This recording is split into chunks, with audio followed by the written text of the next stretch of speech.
How could that happen? That was what I was wondering about by myself. They asked a German guy to fly over to the US to speak about sales. My topic, by the way, is leadership. That was meant to be a joke. Thank you, it's always good that as someone with no humor, laughing is appreciated. So I was wondering, how did that happen? I'm going to give you very down to earth. When I looked to the past, how did that happen? I'm going to mention a couple of people in the room. None of these people know that I'm going to mention them. So it's not promotion, it's just advice, not instruction, as Alan Stevens always says. How to get to a main stage and how to get booked. When I arrived here, we drove our business as we drove it in Germany, sending out material, and the result was absolutely nothing. No response at all. Maybe they thought news from Germany are normally not good news, just threw it to the bin. So what to do? Someone told me that Will Kintish, fellow of PSA, offers a networking class for free, for PSA, by the way. And I realized that business in the UK is going completely different than it goes in Germany. In Germany, when you're speaking, well, they check your qualification, and afterwards they check your qualification, and in step number 3, they are really sure to check your qualification. And after that, they book you or not. In the UK, it's different. If you're not able to network, in my opinion, you will never make a living as a speaker. Absolutely impossible in the English-speaking world, in my opinion. And you need to learn how to do that professionally. And I learned it from Will Kintish. I also wrote a book from Andy Lopata. It's called Recommended. 3 very important steps, 3 very important pieces of advice with that book. First, buy it. Now comes the important step. Read it.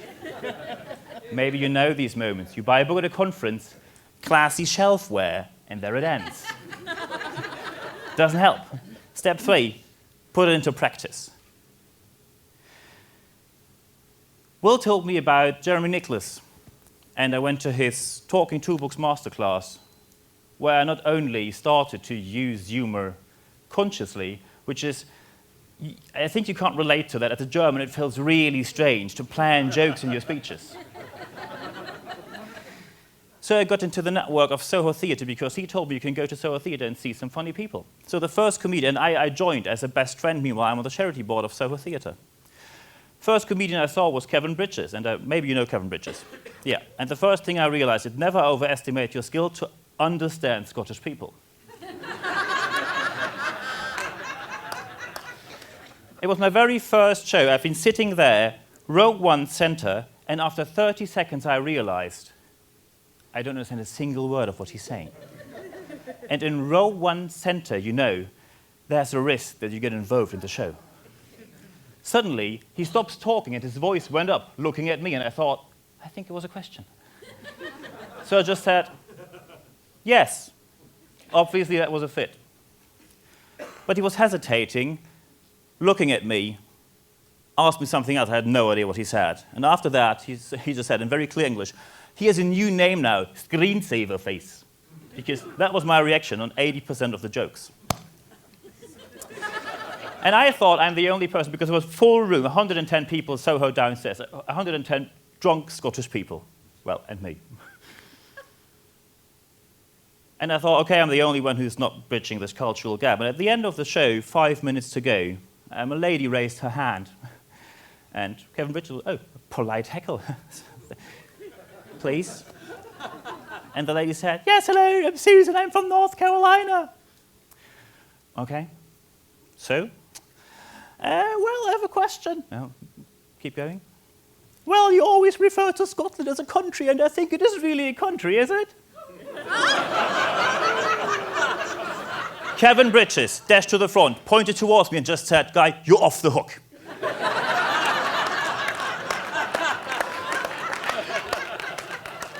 The next 5 minutes, he completely killed her. And the show ended with a standing ovation of 109 people in the room. Step number 1, networking. Step number 2, you need to be able to work on your stagecraft. And I don't mean to be overly convinced of what you're doing. I went to workshop with Alan Stevens, with Paul Dutoit, with Steve Boston, and these people really tell you what to do. I also have one workshop in mind where it happened that we all had to get in front, and everyone was in front for like 15 minutes. And I have been in front for 45 minutes, getting completely roasted. And the workshop ended with the guy who delivered it standing in front of all the people. Congratulations, Niels. You went from D to B minus.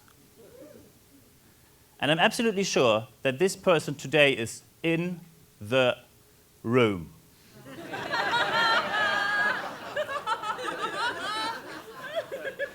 And we have to go through that. We must be able to go through these moments. In my opinion, what we do wrong, especially in regional meetings, our regional meeting is great. In my opinion, we do the best organization of regional meetings of all associations I've seen so far. Thank you. It's always good when at least one person's applauding, so you have something to build up upon.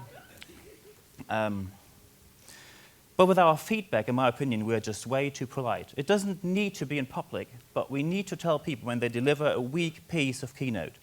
We have to tell them it's our responsibility, it's our accountability, not to let these people go in this role and think they can make it when they can't.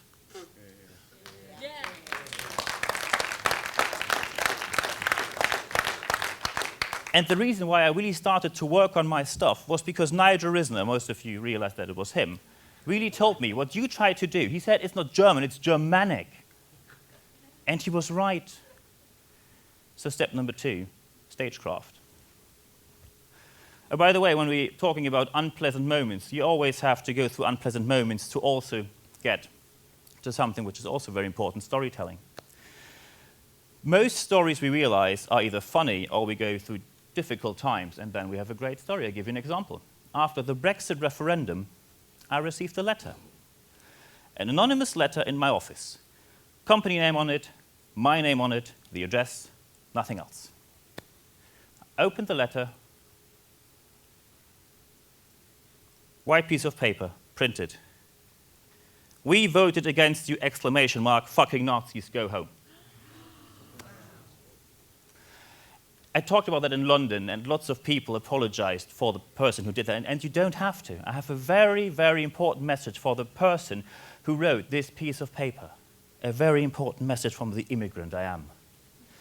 The plural of Nazis is not written with an apostrophe. Just to let you know.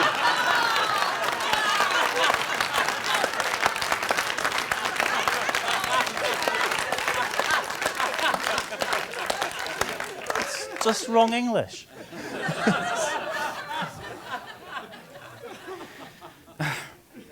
Of course, I got very upset about this letter, which looks with a German guy like this. Because I learned how to adopt the British behavior of ta-ta at someone. Immigrant and integrated, take this, Farage, take this. I had to. So, when you're sure that you have your network and your stagecraft, step number 3 is expertise. I can just tell you, when I say expertise, we have one problem. I'm a scientist, as you may have realized. Science works that we radically criticize what we are doing. We radically criticize what we are doing. Just recently, power posing has been questioned if it actually exists. Alan Stevens posted that in the speakers group, and people took offense that he did. The person who did the real study, the original study, acted very professionally, posted a very long answer on a scientific website that they rechecked the data. This is how it goes. You get criticized, you check if you're right or wrong, and then you get better. It doesn't help anyone if you're professionally offended. But this is what, in my opinion, we do. I see way too many speakers who just have an opinion about something, and then they decide, okay, that's the truth. If you just want to take some arbitrary piece of opinion, then get on a stage, you have no proof by science, especially you have no proof in reality, you just want to make a living, to put from the stage an arbitrary opinion into the room, join UKIP.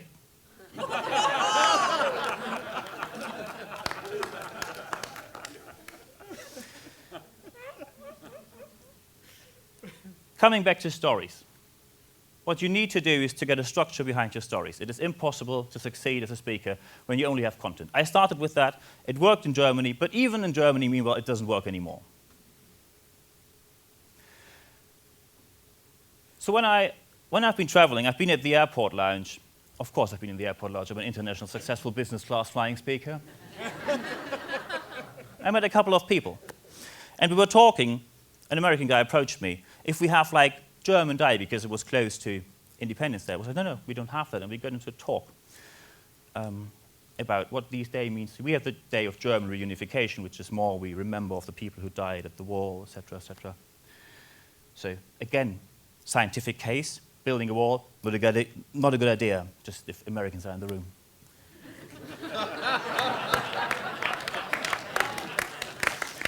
So the American guy told me what it meant to him that they have Independence Day and big parade. There was a French guy, Juillet le 14, 14th of July, Independence Day, storm of the Bastille. What it meant to him, big parade. And there was an Australian guy, and I asked him, what is Australia Day? Because I knew it's January 26th. What does it mean to you? And he looked straight into my eyes and said, it's a giant piss-up! And finally, 2 years after, for the very first time when I met Jeremy Nicholas, I understood why he told me the phrase, a funny German happens as often as a sophisticated Australian. Just to let you know, Jeremy Nicholas is the guy who has been on main stage at Comedy Night last year being less funny than the German guy who was me. No problem, Jeremy can take that. He's an English football fan. They used to have bad experience with Germans all the time.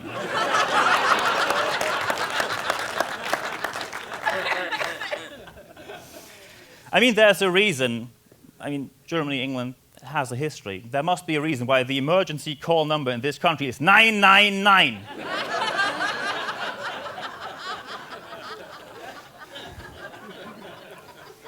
To be sure, network, stagecraft. Storytelling, very important.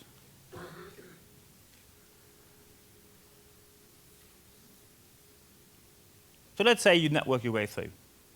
Oh, by the way, instead of networking, you can also do cold calling. It's always amazing when people tell me cold calling is dead, just referring back to science. We have Anthony Steers here. I have a sales team in my company. We do cold calling. We do what Anthony Steers wrote down in his book. Just to let you know some numbers, because cold calling is dead. According to the trade unions, 864,000 people in the UK now in more than 4,900 different companies work in cold calling. So when you tell the world cold calling is dead, it may be your opinion, but it's definitely not true. There is never only one truth. There is never only one truth. You can network, you can cold call, you can do both. When I went to the UK, someone told me there are only two truths in the UK. We're all going to die, and we're all going to pay our tax. Except your name is Prince Philip. Step number 4, and that is something which is pretty difficult for me, is behavior. And it's only last month, this is only the last 30 days, one speaker who was doing cabaret didn't go on stage because she expected to have 12 red roses in the green room. They weren't there. She left. Another business speaker expected to have Fiji water on stage. It wasn't there. He left. I see a rising number of behavior which only communicates one phrase to our customers. Don't you know who I think I am?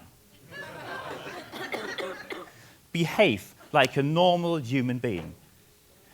Geoff Ram, and we had a discussion with that. Geoff Ram has done an amazing speech here. Amazing speech. Geoff Ram in a Facebook group simply says you need to be easy to work with, and most speakers are not. They're not even divas, they are prima donnas.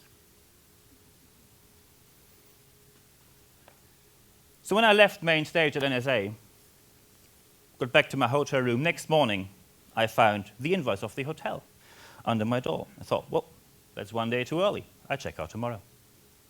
So I went down and said, I'm checking out tomorrow. And they told me, no, you don't. You check out today. No, I check out tomorrow. No, you check out today. Got back to my room, got back, here's my reservation, check out tomorrow. Oh, we messed that up. We messed it up. We're booked out, so you check out today. So it went to bed back and forth, like Chuck Brothers. To me, to you, to me, to you. That is fucking scary. Sorry, it's really scary stuff. That and Crystal Maze really, really scared me when I came home. So back, forth, and I ended up and I told him, the way you communicate to me as a customer is completely unacceptable. And he said, you started it. And I said, we started it. Of course we did. We invaded Poland. I didn't say that. For all the internationals in the room who are totally shocked at this moment, I'm referring to a Monty Python sketch. So, just, if you didn't know that one... It's Faulty Towers. Yeah, thank you very much. Thank you. Get it right. Yeah, thank you. Yeah. Winning football.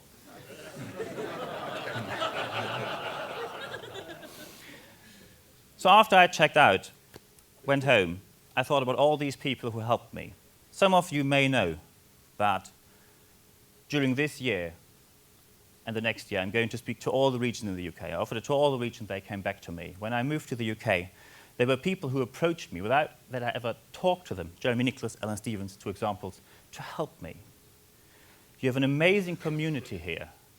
I'm giving 15 days next year to speak at the region, and now I have a very important message besides all the networking and the Stagecraft and the skills we need. Of course, we are all better together and stronger together, but one thing is very important. If you get something from people and they help you, it isn't really an obligation. But in my opinion, that is step number 5 on the list. In my opinion, the most important thing we have to do a lot more in this industry is what I'm going to do during the next month and the next year to all of you, and I hope you join, giving back. Thank you very much.